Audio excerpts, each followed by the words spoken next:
What's up, everybody? Welcome back to the Haunted Cafe. Ooh. Episode 4. We're gonna keep trying that until we can't no more. Honestly, I'm gonna, if I remember, I want to do it every single time. Well, I thought you said after like episode 10 you wanted to go back to Dracula or Count Dracula. What was it? The Count from Yeah. Sesame Street. Mom. Sound like the dad jokes when he's walking away. Yeah, slash it. Anyway. All right. Yeah. Well, today, this episode, by the title that you saw, we're gonna be talking about Bigfoot. The big old footy guy. And this is probably going to be part 1 of who knows how many, because there are so many stories. Yeah, this is possibly Bigfoot. going to be one of the longest podcasts that she does. Yeah. So this is part 1. There's definitely going to be a part 2, but I don't know if there's going to be more after that. Yeah. It's like I said, there is so much going on with Bigfoot. Yeah. So. Several different stories, several different locations, millions of sightings. Yeah. Well, anyway.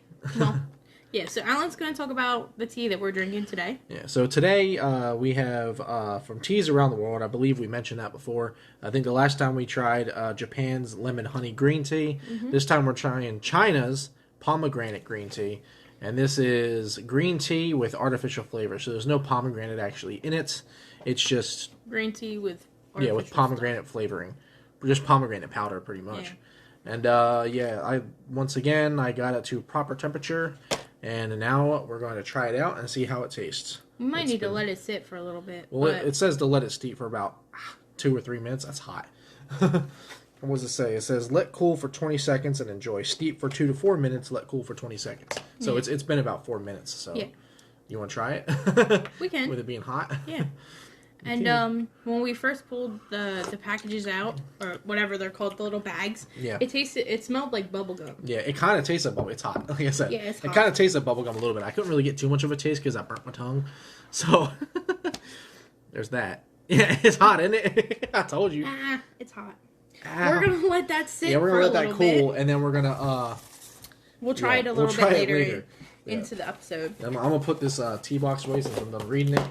And then we still have 1, 2, 3, 4, 5, 6 more teas to go through with this. So loud. All right, you ready? Yep. So I'm gonna be starting by talking with Bigfoot about like Native American stuff first. Mm-hmm. So if I butcher any pronunciations on stuff, I might be able to help you with it a little bit. I'm so sorry. I can't even speak English 90% of the time, so speaking on other languages, not my strong suit. But okay, so we're gonna start talking about Bigfoot. Depends on who you ask as to Sasquatch or Bigfoot or Yeti. Yeti. Or whatever. Abominable Snowman is also linked to him too. Snowman. Yep. Big hairy ape man. Yeah. So Bigfoot, aka Sasquatch, is a large hairy humanoid that some believe to live in the northwestern U.S. and western Canada. So northwestern is like Washington State, Montana, California has some like that area, up and over. The name Sasquatch comes from the Selkirk. It's Sesxac. Sasak. Sasak, like, meaning wild man. He also seems to have a relative in the Himalayas known as the Yeti. So like we were saying. So Yeti, Abominable Snowman, Sasquatch, and then Bigfoot. They're kind of all related as one big... Wasn't there a story about like aliens and Sasquatch or something like that? We're going to get into that part 2. Oh, okay. Yeah, because part 2 is more... So this is more so about, like, the sightings and stuff like that. Part 1 is. Right. Yeah, then part 2 is more about, like, what people believe he is. Yeah. You okay? Yeah, I'm just trying to figure out how I'm going to take out this tea bag without burning myself. See if I can get it. There we go. Hey, Hey, there we go. I got to squeeze it, though, which sucks. Ow. Ow. Ow. He's burning his fingers because he won't leave it alone. Ow. Shh. I got this. Ow. Ow. Oh! Okay, that was a little too hard. All right, there you go ahead. Sorry. So, like I said, we're going to talk about Native Americans first. Basically, they're like traditions, not traditions with them, but like their stories. Natives almost all believe that Bigfoot is a non-physical creature. Really? Yeah, some Indian tribes mention that they have seen the creature transform into a wolf. Like a skinwalker almost. Yeah, kind of, or like shapeshifter. Yeah. Others think this creature lives in another dimension from the physical plane, but can come here as it pleases, which kind of makes sense with why it disappears. Yeah, it can disappear, come back, and we can never really find any like hard-earned evidence. Yeah, that's probably why we've never found any like bodies or anything. Yeah. Some also believe that he has psychic abilities, as some reportings show the creature can be visible to some people while hidden to others. So, like, me and you could be standing there staring at him. I could see him, you couldn't. So he's like an alien. Yeah. Exactly. I'm definitely talking about that part, too. Because that, to me, that makes so much sense. But anyway, so, in 2018, the exhibit called Sasquatch, Ancient Native Perspective on the Mysterious Being of the Woods. Long name. Yeah. that choked me up a little bit, actually. It's located in White River Valley Museum in Washington. It uses only ancient histories retold by living tribe members or found in the recorded ethographies. Probably said that wrong. But it's a specific kind of written observational science, which provides an account of a particular culture, society, or community. It's basically where someone goes out and actually lives with that society, and lives with the locals, learning their ways of life, and so that's basically what those ethnographies are. So that's how they got a lot of that research, was actually going and like living with the Native Americans in that. Oh, okay. Area. Pretty much how we learn their cultures by living with them for a little while to get used to it. Yeah. Nice. Yeah, so I thought that was pretty cool. Yeah, it is. I lost my spot. The museum didn't want to use personal experience. Yeah, thanks. Yeah. Didn't really want to use personal experiences for the what's it called? Yeah. Sorry, we're trying to figure stuff out real quick. But yeah, so the museum didn't want to use personal experiences, more so just the legends themselves. Yeah. Because they didn't want people to, they didn't want to have false accounts. So, like, if someone made up a story. Yeah. Made up something or thought that they saw Bigfoot, but it was really just a bear. Yeah. They wanted actual recorded documents, basically. I understand. So, yeah. Which, is pretty cool. An anthropologist named Franz Boas recorded the daily activities of tribe members along with their stories. He charted, which, put side by side, the folk tales, noting the similarities noting the similarities. So basically he went to like a couple different tribes and wrote down like their legends and stuff, and then compared all the, all the different base points. Yeah, that's pretty much what we do with aliens now. Yeah, like what some people know. We go to different cultures and figure out what they see as aliens, what they represent as aliens, like the ancient Egypts and stuff like that. Yeah, so. And also like getting people's experiences too. Yeah. Like this person experience and then checking out this guy's experience and comparing. And a lot of the times, these two people don't know each other, but their stories are very similar. I can imagine. Yeah. He believed that the tales spread from group to group like a common language, but with variations. So, and I mean, they're all relatively in the same area, so they might have spotted this creature, but the creature might have, like, done different things, or, you know what I mean? Yeah.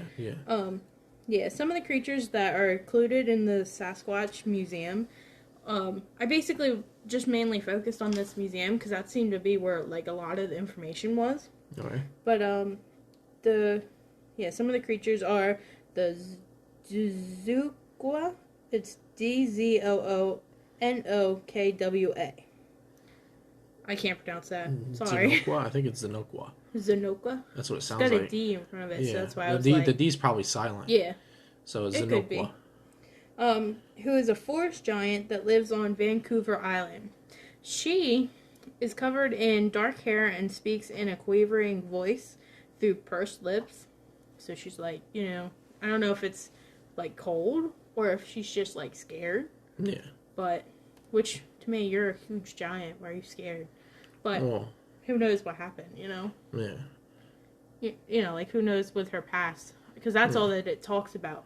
Well, I don't know if you're going to mention this later on either, but one of the things that people think happened between the whole connection between aliens and Bigfoot is that the aliens were actually testing on the Bigfoot people, and Bigfoot is literally considered the missing link, and what aliens did is they combined genetics between them and Bigfoot to create us. That's what is going on like around the world right now. That's like one of the main stories. All right, I guess we don't need a part 2.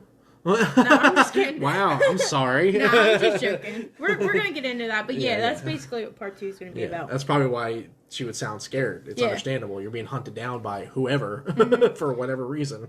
Yeah, and it also says children who wander outside at night may get snatched by this creature who just might cook them and eat them. Oh, wow. Or just raise them as their own. So you could go either way. Yeah.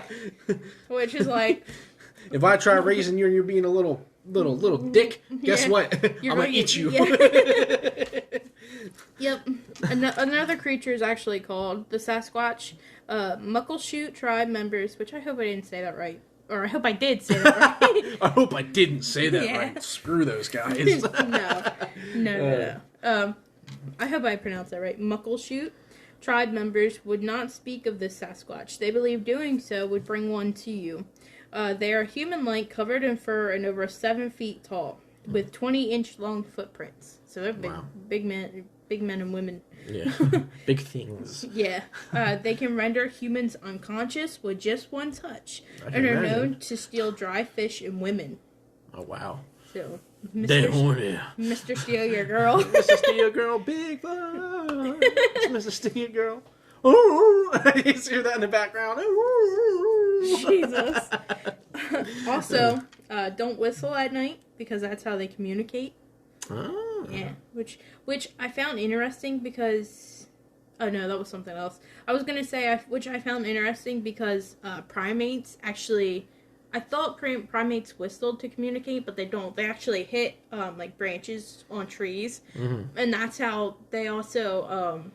Bigfoot has also been reported to do that as well. Yeah, they had a few documentaries on the History Channel about that. With people going out looking for them. Mm-hmm. And they were banging on trees and stuff. Yeah, they were banging on trees, making noises, whistling, and stuff like that, trying to attract them. Yeah, so there are 2 other creatures that are mentioned. Also, the Slapu. It's Slapu. I know it's... Slapu. It's like slap you, but... Slap you, son. Yeah. I'm part of the Slapaho tribe. Wow, you're so messed up. Yeah, so the Slapu, it's a hairy ogress that was also called Snail Woman. She is known to take children too. And then there are also the Stick Indians. They are tricksters who steal salmon, tools, and other items, but they will eventually return and bring their stuff back. Okay, how are you going to return a salmon after stealing it? I don't think they mean that. Okay. I was going to say, do you eat it and return the bones? Like, you don't know what happened. They will not harm anyone unless they are attacked. So, which kind of describes a lot of the Bigfoot sightings, is that they've never hurt anyone that I know of. Yeah. They've tried scaring them off, but they've never actually gone after them. Yeah, they don't attack. They don't, like, hurt people. They just kind of scare you away. They're gentle giants. Yep. In the 1800s, an 1800s Squamish man believes that there are no wild men left. They weren't killed off, they became civilized, quote. I'm not going to name the man who said this just because I don't know if he really wants his name to be brought up a bunch, because his name was in the actual article, but I just, All right, well, let me see. What? Where's his name at? I didn't pronounce it. I didn't write his name. I was going to say we could just call him, like, Ernest or something. Yeah. I just didn't, Yeah. He has his name in the actual article that I read, but I didn't want, Yeah. So, he also said some of our own people had them as ancestors. One of my cousins had a sharp face and was a terrible man, and that was because he was part wild man. So he's even referring to the Native Americans, like, way back when, doing the deed with Bigfoots.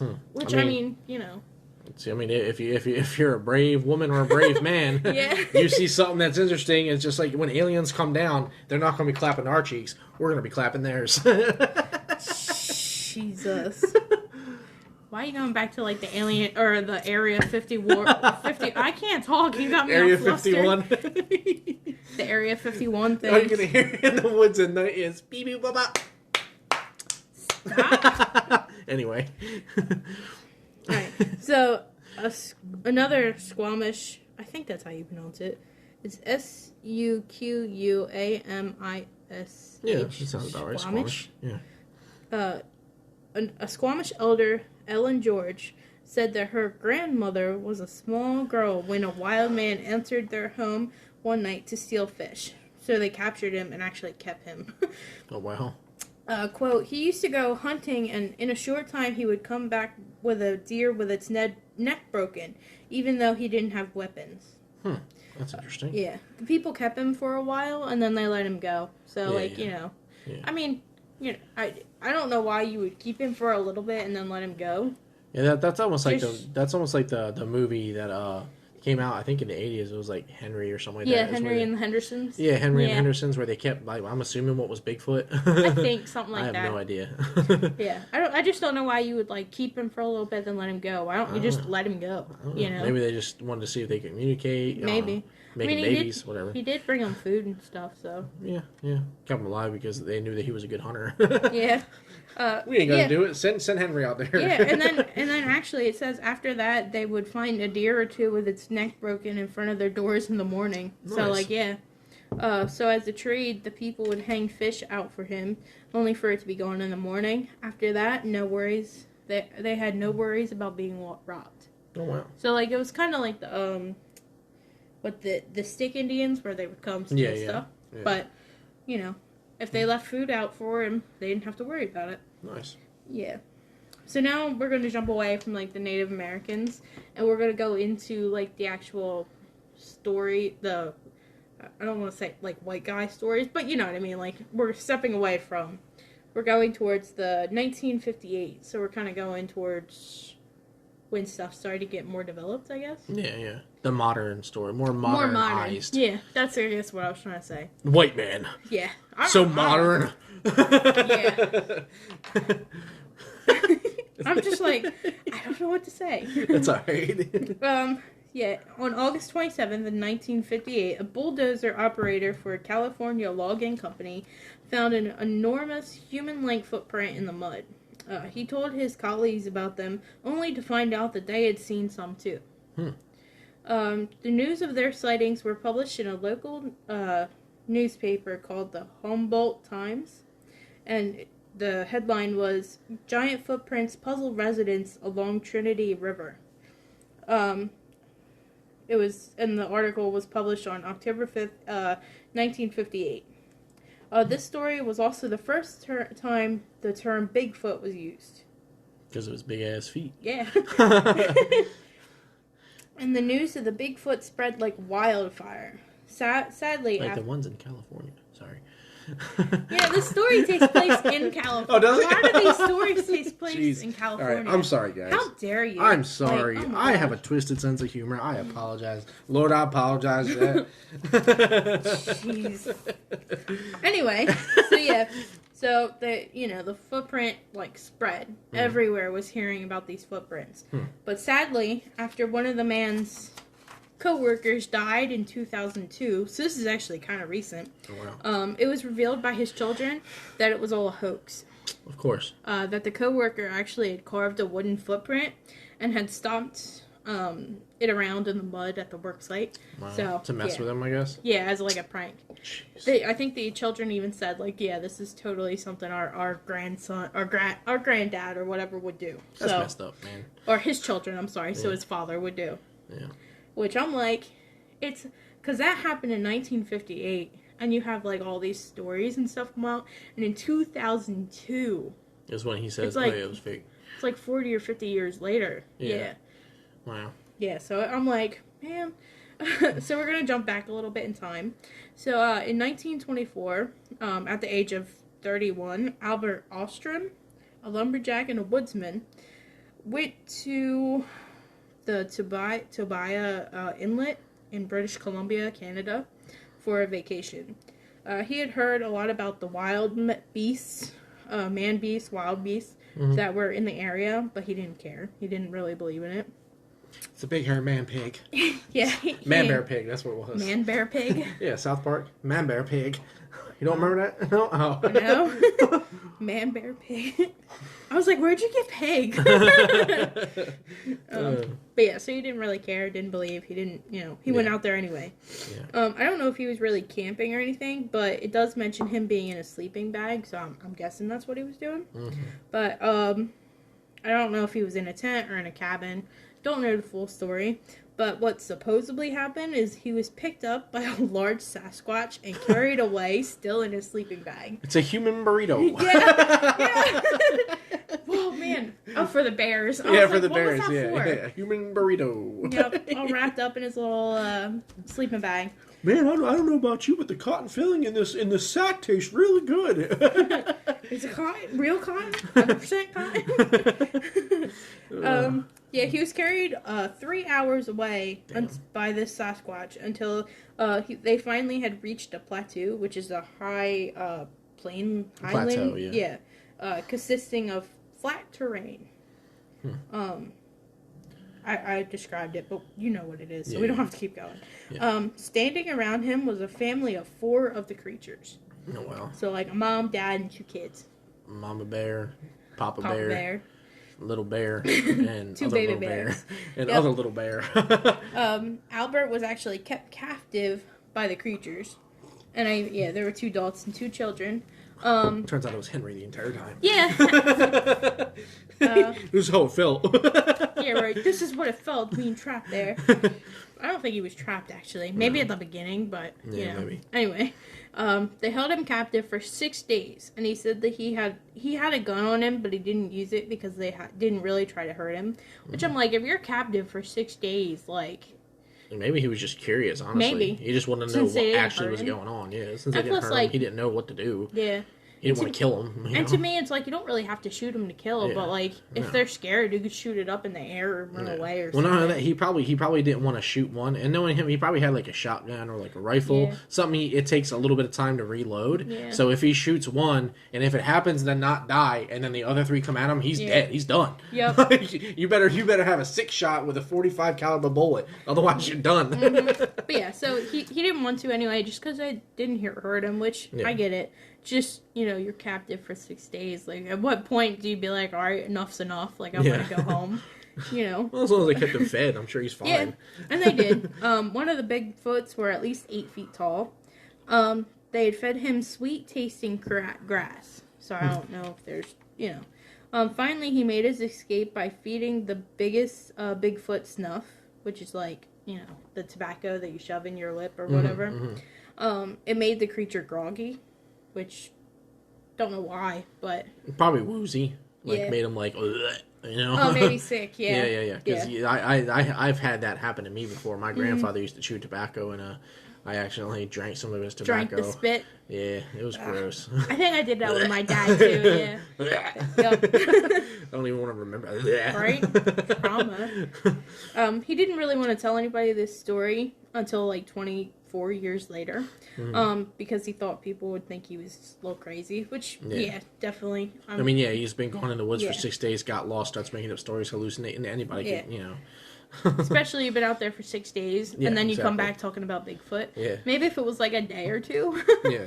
But you'll never guess what happened to me. Nope. Yep. No, we won't. Sorry. Stop dying. Huh? I said stop dying. I said stop dying. I was good till you told me not to. But yeah. As more and more Sasquatch stories appeared, he decided to tell the story to the local newspaper, The Providence, in 1957. This part kind of puts up a lot of red flags, just because he just happened to come up with this story right as Bigfoot was becoming popular. Also, he kind of lacked any kind of evidence, which I get that, because a lot of people were kind of criticizing him. A lot of people were probably just making it up at that time too. So yeah. But like I said, a lot of people were like criticizing him because it's like, oh, all these Bigfoot stories, and you're just now deciding to come out with yours. You're a little bit late to the party, ain't you? Yeah, that was kind of like their main thing, and also no evidence. I mean, if you had gotten some fur or something, I mean, even that can be described away. Yeah, it's just a monkey.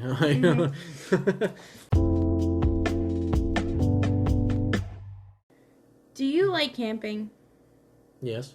Do you like Bigfoot? Yes. Do you want to go camping looking for Bigfoot? Yes. Well, then you should check out Budget Survivor.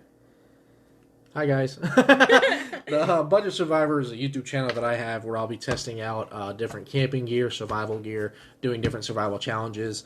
I'm also testing out different camping food hacks on trying it out over the fire pretty much to see how it turns out. Also recipes. Yeah, recipes. We have a few camp recipes that I've done. I saw a few that we've come up with, a few that we've gathered from other campers who have done this.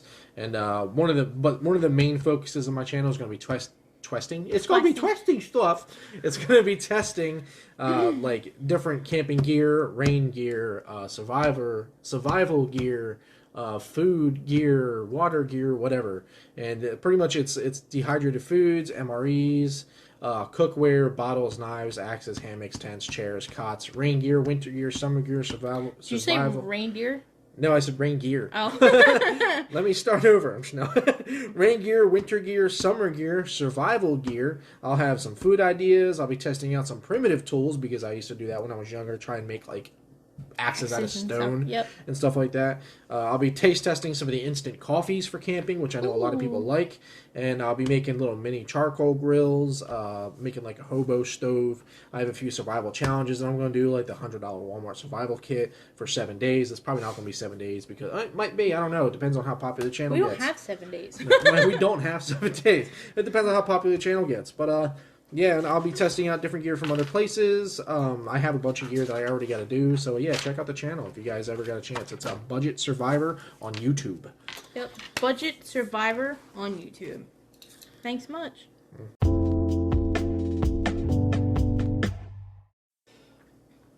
And we're back. Thank you guys so much for going through that little ad break. Now, we're going to be talking about the most famous Bigfoot video to ever occur. Have you seen it at all, Alan? I remember seeing it a while ago. Like with him, like, is it the one where he's like walking, then he looks back at the camera? Yeah. Yeah. He does the pose like, and then he keeps going. Yep. Yeah. That's the one. Okay. Pose. Well, then, yeah, I know what you're talking about. Yep. In 1967, the film, now called the Patterson, I always want to say Gimli, but it's not. It's Gimlin. You watched too much Lord of the Rings. Yeah. Like, the whole time I was writing Gimli! The whole time. Have you seen Bigfoot? Yeah. The whole time I was writing this, I kept saying Gimli, but it's actually Gimlin. So if I keep saying Gimli, just know it's Gimlin. Yeah. And just know that Gimli will find Bigfoot, and he will capture him. A little short guy within the big old with a big 8-foot tall ape and a little tiny ape, because he's hairy. Yep. Yeah. All right. So match made in heaven. Yeah. So the film, now called the Patterson Gimlin film, occurred. The film was shot in Northern California and is considered the most famous piece of Bigfoot evidence. I wanted to give a little backstory to who the men were who filmed this. Okay. It's mainly going to be on Roger Patterson because he's kind of like the main guy. He's the one that filmed it. He plays a big role in it, basically. Mm-hmm. So, Roger Patterson said he became interested in Bigfoot after reading an article about the creature by Ivan T. Sanderson in a true magazine in 1959. I always want to say true crime when I see true. In 1961, Sanderson published his first book called The Abominable Snowman, Legend Come to Life. So, even in 1961, he's focusing on this Bigfoot was really popular for a while. I mean, he still is popular to this day. Yeah. It's crazy. Not as much. Nowhere near as much, but still, it's absolutely nuts. Yeah. And it was a worldwide survey of accounts of Bigfoot-type creatures, including recent track finds in the Bluff Creek area, which are the ones that I think we talked about just now, like the wooden prints. Yeah, the Bluff Creek area, which heightened his interest because he was actually really close to that area. Huh. In 1962, he actually visited Bluff Creek and talked to a whole group of Bigfoot believers. Nice. So, yeah. It'd be cool to watch a documentary on this. Yeah, I'm sure there are a bunch of them out there. Maybe. I didn't watch don't know. one. I don't know if it was filmed, though. Well, does it say it was filmed? No, that one specifically. Oh, no, probably not. Oh, okay. Even though he was a filmmaker, I don't think it was recorded. Yeah, maybe.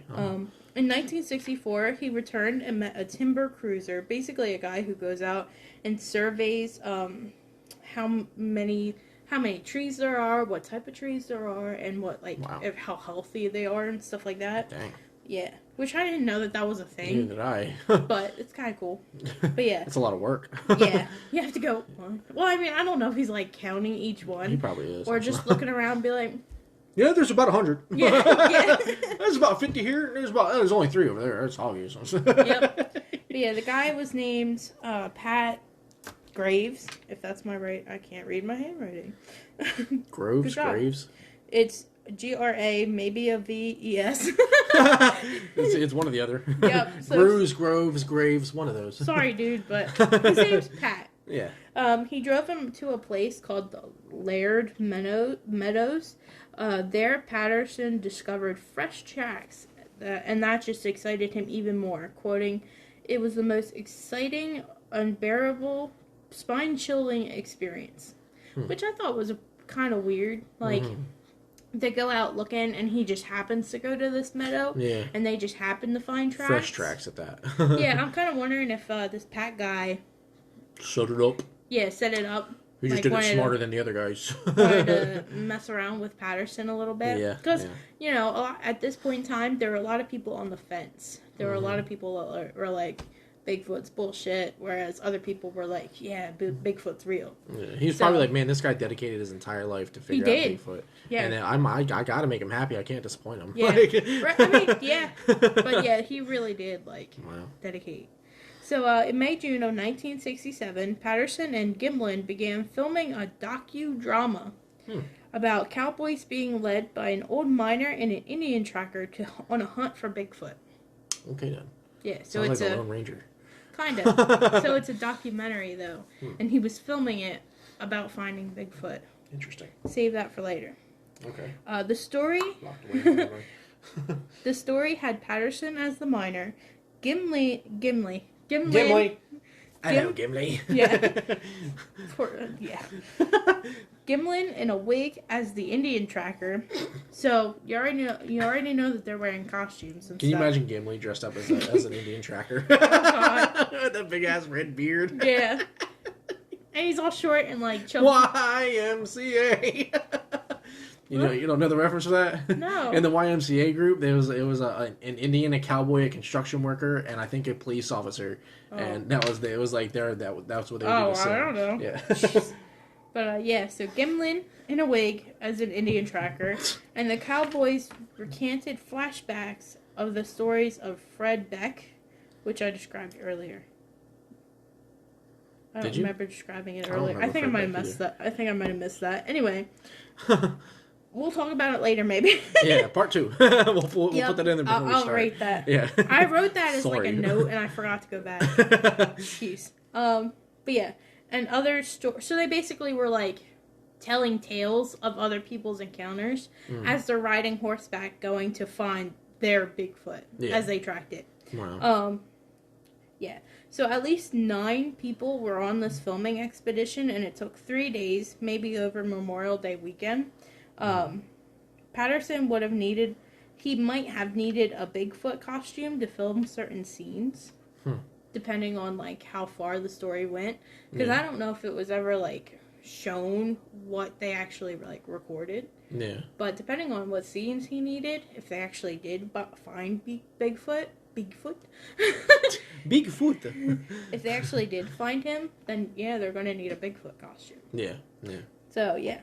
In October of 1965, the same year as this documentary, Patterson and Gimlin headed out to the Six Rivers National Forest in Northern California. Patterson said he chose this area because of the reports of the creature in the past and the Bigfoot prints being found there. So, like, a lot more prints, of course. And also maybe the fact that he was very, very familiar with the area that made them go there. Very familiar with the area, huh? There had been recent reports of a sighting in August, and this is October. So, and it was believed that Patterson's wife actually told him about it. So, even his wife's getting into it. But everyone getting in on Bigfoot. Yeah, so this was August, or the account happened in August, and now it's October. So it's only a couple months away. Gimlin didn't actually believe that the Bigfoot stories, but he promised on this trip that he wouldn't try shooting one. So I guess, like, if they saw one, he had to make a promise not to shoot it. Yeah. Because, I mean, yeah, I don't know how I would feel if I saw a Bigfoot. I don't know if I'd be like, let me shoot it, or I'm just running in the opposite direction. Yeah, I don't know. I'd probably run. Yeah. Because why hurt it, you know? Yeah.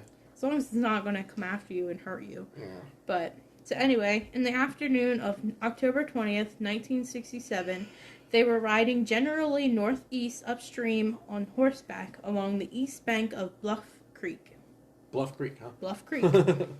So, very familiar place. Sometime between 1:15 p.m. and 1:40 p.m., they came to an overturned tree with a large root system at a turn of the creek.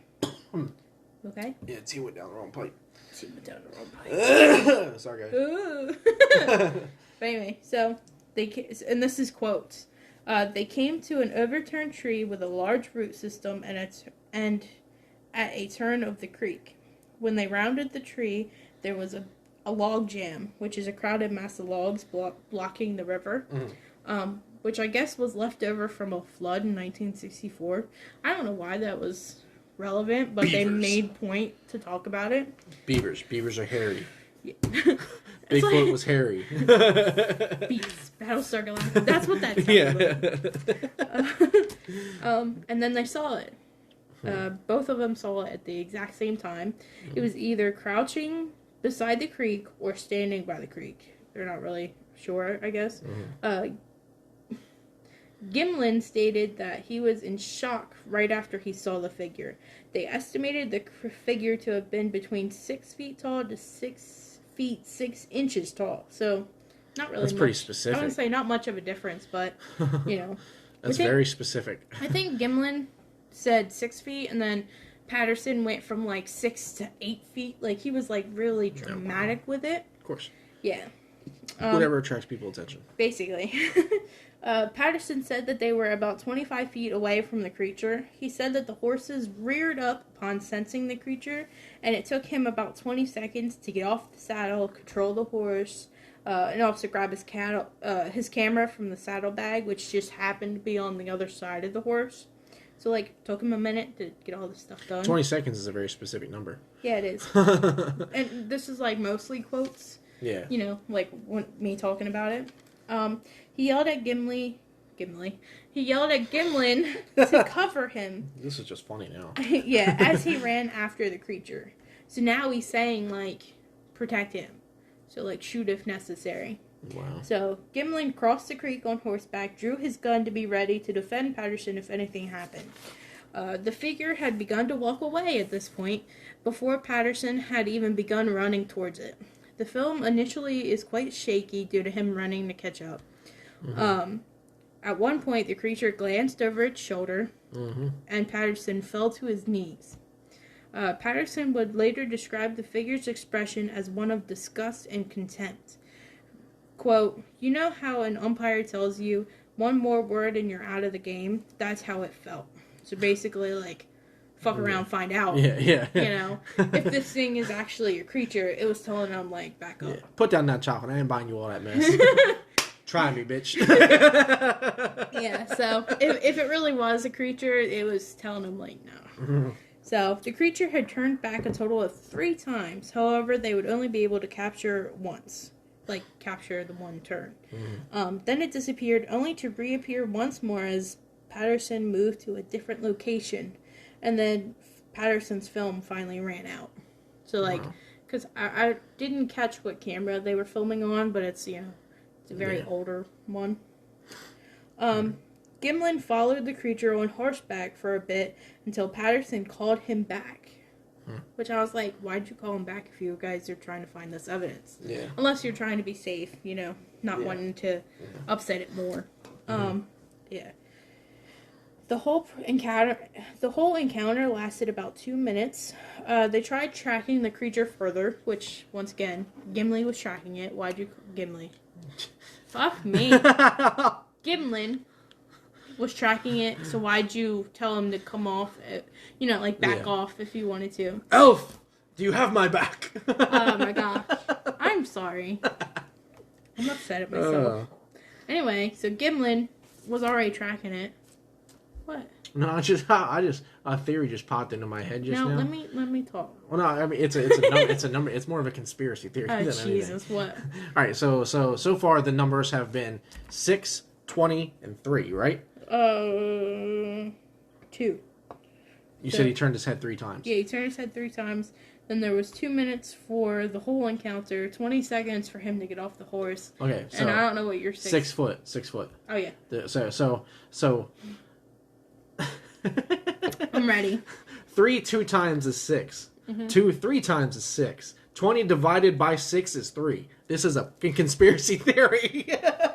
Or maybe he was just guessing numbers. Maybe.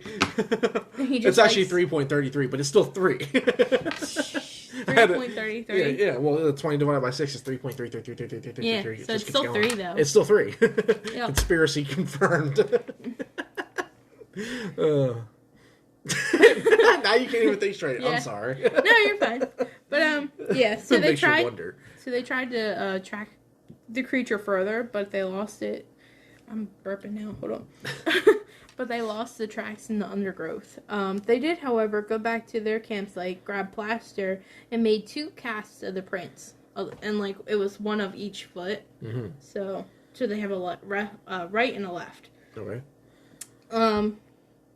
And then I put to believe or not to believe, because there's a lot of coincidences that line up with the fact that, Patterson, this could be all perfectly authentic, but then there's a lot more stuff saying that this is all bullcrap. Like the numbers. Sure, the numbers. Yeah. But mostly just the fact that, Patterson, like you said, spent his whole life trying to find Bigfoot, but then it's he found Bigfoot too much. Yeah, within a week. or 1 year, basically. Yeah. Because it was 1967, you know what I mean? Mm-hmm. But yeah, so Patterson and Gimlin both denied that they had created a hoax, but in 1999, telephone interview with a TV producer, Chris Packham, for the BBC show The X Creatures, Gimlin said that for some time, I was totally convinced no one could fool me, and of course I'm older now, and I think there could have been a possibility of a hoax, but it would have had to have been planned by Patterson. So he's even saying maybe it was a hoax. David Daling, an anthropologist, says that the more cynical skeptics see Patterson's luck as more than suspicious. Because I said, he's seen Bigfoot a little bit too much, you know? It's almost, I don't mean to break from this, but no, go ahead. It's almost like that scene from Fallout New Vegas when you get to Vegas and there's that guy, I wouldn't go that way. There's some pretty mean looking guys over that way. And he's like, hire me to take you to this way and I'll get you there safe. And then he gets there and he quote unquote kills them all, but they're still blinking and you can't loot them. Even though they're supposed to be dead. So it's basically fate. Yeah, and it's you call him out and he's like, you should keep the story to yourself, friend. Basically, yeah. Yeah. He sets out to make a Bigfoot documentary and then almost literally stumbles across the Bigfoot. Oh, wow. People go paranormal investigating their whole lives, like Ghost Ventures. Yeah, they see stuff, but it's not literally the first time that you go out on a mission or, unless you're Randonautica. Yeah. That YouTube channel. Is that what the YouTube channel's called? Oh, No. okay. That's an app. Oh, but anyway. Okay. Well, still. Anyway, so literally you go out for a documentary and then you stumble across Bigfoot. But if you think about it. I said, but if you think about it, Patterson only went where Bigfoot was known to be. Oh, my alarm. Sorry. But, like, he literally only Wake went... up. It's not 8:30 at night. It's not time to wake up, guys.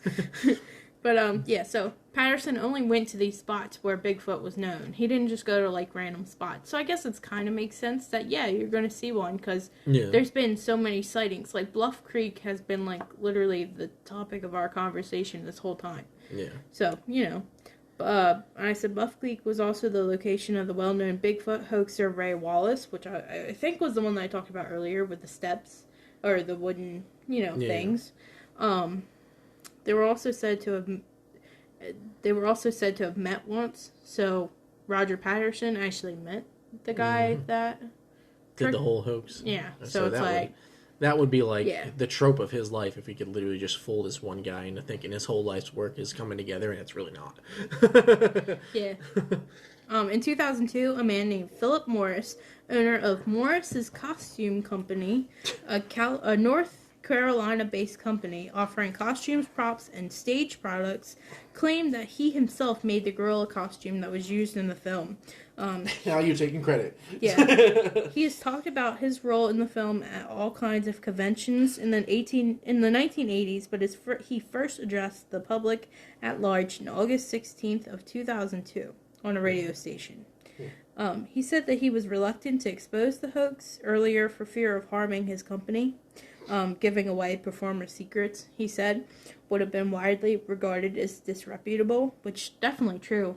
I mean, you don't want to tell a bunch of people, I know, that's a fake show, I made that, because then it's like, okay, well, you're spilling beans, I'm not coming to you next time for my next costume, that's understandable. Snitches get stitches. Yeah. Morris's wife also claimed to have helped frame the suit, so it's not just him, it's also his wife. Wow, everyone's involved in this, man. Jeez. I mean, it's like, all to mess with this one guy. I want to say, is the wife ride or die, though? Because, like, you said you did something. I'd be like, hell yeah, I helped do that, too. Even though I didn't. And then again, I don't know, we've come across quite a few instances where you always try playing the goody two-shoe.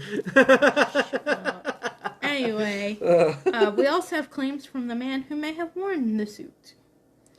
His name was Bob Hieronymus. He's got a really weird last name. How do you spell it? It's Hieronymus. Hieronymus. We're gonna call him Bob. Heroinimus. Heroin minus. We're gonna call him Bob. Bob's Burgers. Yep. He said that he had not come forward about his role in the hoax because he had hoped to be paid eventually, and he was also afraid of being convicted of fraud had he confessed. Which, I mean, that's true, because I don't know if Patterson actually, like, got any money or anything from it. Yeah. But if he had gotten paid, he could have been definitely caught up in the whole fraud thing. Yeah.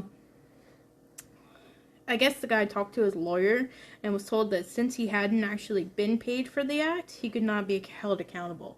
He's kind of just was there. Yeah, he was just there to witness. He finally told the public around January 30th, his lawyer actually released a statement. His name was revealed first, and then his acts they were detailed. And then his acts were detailed. Like they told the name first and then said what he actually did. Oh, okay. I wrote that weird. There were a few testimonies to prove Bob was actually telling the truth. Bob's mother and his nephew both claimed to have seen the suit in his car. In fact, the mom reports that she saw the suit 2 days after the film was actually shot. Yeah, and then Russ Bohannon, a longtime friend of Bob's, said that Bob told him about the hoax in 1968 to 1969, but was kind of like sworn to secrecy. Yeah. And then also another friend, Bernard Hammermeister. They got some weird freaking last names. I swear this entire thing is just made up. Yeah, right? These people aren't even real. This never actually happened. It was just some dude with a camera. Let him film this. Yeah. He also claims to have seen the ape suit in Bob's car. The encounter came up long after the family stories, implying that it had stayed in his car for a while. Like, the suit was in there for I don't even know how long. Yeah. Now, while both Morris and Bob's story above put together prove, hey, this probably definitely was a hoax. However, both men, the one who made it and the one who wore it, both have actually completely different descriptions of the suit. Like, we'll get into it. First, Bob, which is the guy that wore it, claimed that Patterson said the suit was made from real horse hide. And he said that it weighed about 20 to 25 pounds. Pretty heavy, actually. Well, horsehide, it's pretty heavy stuff. Yeah, and Morris, the guy that made it, said that the suit was actually made from Dynel. I think that's how you pronounce it. Which is a lightweight synthetic material with little to no odor. Because I think Bob had said that the suit really stunk, actually. Morris said that this was standard for his suits. Because it was cheaper than the competition. So, right away, the difference in the materials is, exponential, pretty much. Yeah. It's like completely different. Completely. One's way heavier, and it's real skin, whereas, the other one is just some sort of fabric. Synthetic fiber, yeah. The second difference, Bob was told the horsehide was a real dark brown, and, that Morris was using brown Dynel in 1967. But Morris wouldn't have used real dark brown because that would have kind of blended in with the woods. He said he just would have used dark brown. Yeah. Which, what's the difference? But I guess. Well, I think really tree bark dark because it's brown darker. might have been black. Maybe? Yeah, maybe. I don't know. Yeah. So he said that he used brown to actually contrast against black background for what the suit was actually used for, which is actually a girl gorilla. Yes, Bigfoot was a girl. So basically, what that suit was actually used for was for a girl that turns into a gorilla, and it was used for circuses, like the hairy lady, and so. The Bigfoot suit actually had titties. Bigfoot titties. Yeah, and they had hair covering them up and stuff. But yeah, so it was actually the suit that Morris made anyway was meant to be a girl gorilla. So that's why. So already one was supposedly made out of horsehide, while the other was made out of fake material. The second thing was that one was supposed to be a really dark brown, whereas this one was just kind of like a medium brown, I guess. The third difference is a top and pants versus a zippered onesie. So Bob, once again the wearer, just so we're not confused, described the suit with no metal pieces and an upper part which he had worn like a t-shirt. At Bluff Creek, where the film occurred, he put on the top and he guessed it was cinched with a drawstring, so I guess the pants were singed. Yeah, which was what they do with a lot of costumes nowadays. So yeah, it's either that or what's that stuff? The stretchy stuff. I can't think of what that's called. It's not spandex. It's something else. Damn, the fucking strips. Not nylon. No, I can't think of it, but I know what you're talking about. Yeah, anyway, I keep wanting to say latex, but it's not latex. It's stretchy stuff. Yeah. Yeah, I can't think of it. I keep being yeah. But Morris knows for a fact that he made a one-piece suit. Putting on a onesie would have been impossible to do as a t-shirt, obviously. Yeah. And then the fourth thing is Bob remembers the suit, hands and feet being attached to the arms and legs. But Morris made the suit whose hands and feet were separate. Many believe that Patterson actually modified the costume. I was going to say, they probably modified it in a way. To make it look a little bit more real, I guess. He probably could have cut the suit in half. Yeah, you could definitely cut it to... Yeah, exactly. You know. Dye it. You can stitch the gloves on there. You can do whatever the hell you wanted. Yeah, and attach the hands and feet to the suit, possibly dye the suit. But no evidence was actually really found about that. And just a little tidbit, a little, both Bob and Patterson, so... The main guy that filmed it and also the guy that wore the costume both took polygraph tests and they both passed. So they both were telling the truth. So Patterson told the truth that he didn't fake it and that it was a real Bigfoot. And Bob actually told the truth about wearing the costume. Well, I mean, a lot of But people can fool. yeah, Yeah, I was gonna say. a lot of people can fool polygraph. If you're confident enough in your answer and you know your heart's not going to race when you answer, Yeah. you can fool the polygraph test very, very easy. As long as you stay calm, Yeah, collected. stay calm, collected. Don't, randomly don't jerk panic. and, don't do anything. Just stay still and you'll be able to pass it. Yeah, so with all of that knowledge, like with the suit maybe being changed, or even it not being a suit, do you think that what Patterson caught was a real Bigfoot? No. Yeah, I don't think so.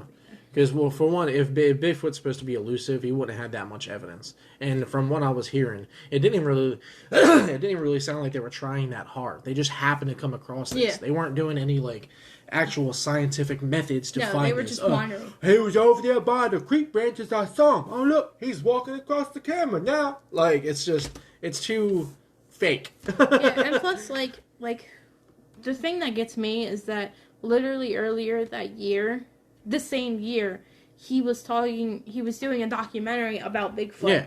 So it doesn't mention having a costume for that documentary, but that doesn't. But it also mean doesn't have to. Yeah, I was gonna say, that doesn't mean that he didn't have one. Yeah. And even let's just say he started out with Morris's costume, with the one piece with the arms or the hands and the feet detached for that film, and then he's like, oh well, I can't use this again because somebody's going to notice. So he literally chops it up, changes it and stuff like that, and creates a whole new suit. Yeah, and honestly, he could have just made a whole new suit altogether had this guy think he was actually making the suit for the shoot when it actually wasn't, and they actually wore different ones. That way he has one story and another, and it adds on to the mystery, which is typical Hollywood suspense. Yeah, and they also talk about bulking up the arms by having football pads and stuff too. Mm-hmm. So this guy, the Bob guy, he might not have even really felt the actual material of the suit. Because the football pads, I mean, you can feel how heavy something is, but football pads take a lot of weight off. That's why you're able to hit people as hard as you can with it. Yeah. And Gimlin, I can't tell if he was a part of it or not, because he starts off saying I'm not even a believer. I just went there just because my friend was going, as a protection kind of thing. So I'm wondering if it was a whole hoax. They didn't tell. It most definitely was. Patterson didn't tell Gimlin, so then he was the most hardcore evidence that you could possibly have is someone that actually fully believes it. Especially if he talked to the guy who pranked him beforehand. It's just. Well, it was a guy that pranked other people before. Still, it's all you need. All you need is a group of pranksters, and you can literally make a movie. Plus, if he went and met all those believers, so he got literally all these stories that he could sit and compile. Yeah, and compile into one massive story. Yeah, you take parts from it here and there and add on to it. He can add stuff if he wanted to. But part of me is that's what you do as a researcher. You go and get all that information. Yeah. So it's not really that makes him suspicious. He was doing what he normally does, but at the same time he was using his research to his advantage to pull it off. So I think it was fake. I don't think it was real because that's not concrete enough. That's probably the reason why it's the most famous is because it was so fake that it was made to look real. That's why it's famous, not for the fact that it is real, because a lot of the real stories, quote unquote, that people actually come up with aren't even fucking heard of now. Yeah. That one story is the one that everyone always comes back to no matter what. So it's this guy set it up and he knew he was going to be infamous for it. He knew. Yeah, I feel I believe that Albert guy, the one that got kidnapped. I feel I would believe him more than I would believe. And I've never heard of that story, so I've heard of the other one. Well, plus, there's no evidence for it either. No, there's not. The dude didn't happen to bring a camera on vacation, you know.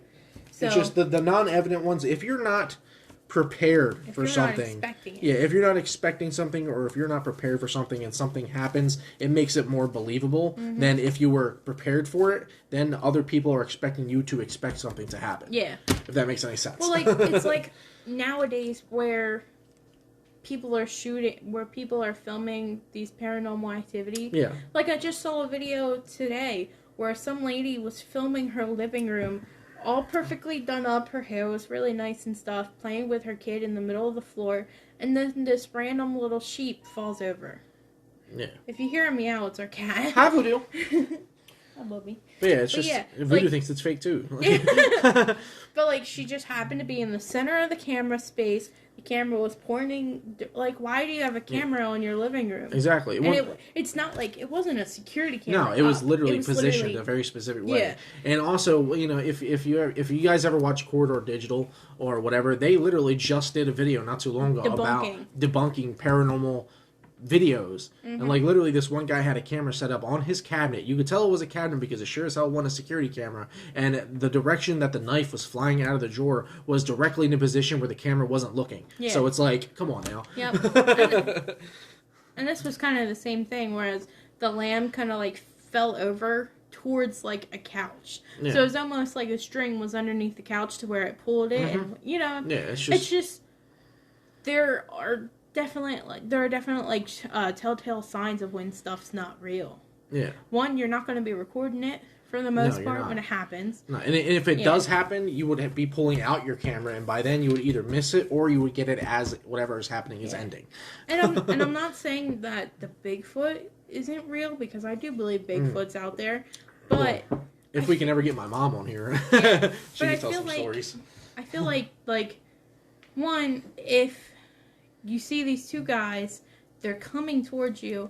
Most like deer and stuff like that, they don't stick around. No, they don't. And this, you didn't have headlights on, so they're not going to freeze. You know, this Bigfoot didn't he didn't leave. He just stuck around to see what was going on. Yeah, and there's a reason why Bigfoot is known for hiding. He's not just going to stay, hey, I'm just going to let these guys record me. That's not going to happen. Yeah, and he kept turning around, supposedly. Yeah, so like, you're not going to look back. You're going to bolt the hell out of there so nothing happens to you. Unless like he's used to seeing people. I mean, there's so many different things. Even if you're used to seeing people, you don't like stick around. Yeah. So now that I still have so many questions and stuff like that, but. Check back for part 2, where we may or may not find out a connection between Bigfoot and aliens. Yeah. We kind of already hinted to it. Yeah. Thank you, Alan. I'm sorry. No, you're fine. We already kind of hinted to it. And I also kind of hinted to it with the Native Americans, where they're talking about him possibly going to like a different dimension. Other dimensions, outer worldly. Yeah. Which that makes a lot of sense too. Yeah, but we're definitely going to get into that, because that's kind of more so what I believe. Yeah. Yeah. Not that my opinion is like what you should believe and follow, but I like giving different points of view. So. But yeah. Yeah. So thanks for watching. Make sure listening. Listening. I'm used to YouTube. Yeah. Speaking of YouTube, we now have a haunted podcast YouTube. If you go onto YouTube and type in, I think it's the haunted cafe. I'm not sure if you're going to be able to find it just yet. I do have a few videos up, but it's kind of if you type in a very specific title right next to the thing, you should be able to find it a lot quicker. If you type in any of these episode titles, you might be able to find it. And then if you need to, go to the filters and change it to channel specifically, and then you can narrow down your search that way. Yep. And then we also have a TikTok now, where I'm basically just kind of doing previews for the next episodes. Yep. Not that you guys don't really get previews here, because we do talk about it. Yeah. But this one gives photos, little quick quips and stuff like that. And I also ask questions too. Like recently I asked if you or anyone you knew had any kind of ghost stories. I haven't got any ghost stories yet, but if you see it, let us know. Yeah, definitely. Yep. If you're coming to the TikTok from the podcast, let us know, so we know how many people were actually listening to it and coming to the TikTok because of that. But if you're coming from the TikTok to the podcast, welcome. Yeah, welcome. And so we are going to have a part 2. I'm going to skip this next week to talk about the treasure of Deer Island in Mississippi, because I kind of wanted to take a little bit of a break from Bigfoot. Yeah, and then there's like 50 million different treasure islands as well. Yeah, like we could make an entire series specifically dedicated. Yeah, you didn't even know that. You thought there was one. No, I literally thought there was only one treasure island. Jeez. Like we could literally just we can make an entire series based off of just the treasure islands. But so that's next episode, and then we're gonna jump back to Bigfoot and hopefully finish up the part 2. With that. Yeah, because that'd be pretty cool. Yeah. I mean, I'm honestly really interested in hearing about the treasure islands, because I legit thought there was only the one. No, there's quite a few of them, actually. All right. Well, now that you know all of our new news, thank you guys so much for listening. Please be sure to follow us on Spotify. And then go check us out on YouTube and TikTok. Yeah, subscribe on YouTube, follow us on TikTok. Hit all the things that notify you when we upload it in every single media platform, and you'll be able to see when we do stuff. Yep, and thank you guys. Yep. We'll see you next time. Well, I mean... I'm going to say, that's what I panicked. We won't see you, but we'll know you're there. We won't know you're there, but just take a look. We know what you're talking about. Yeah. Have a good one. See ya.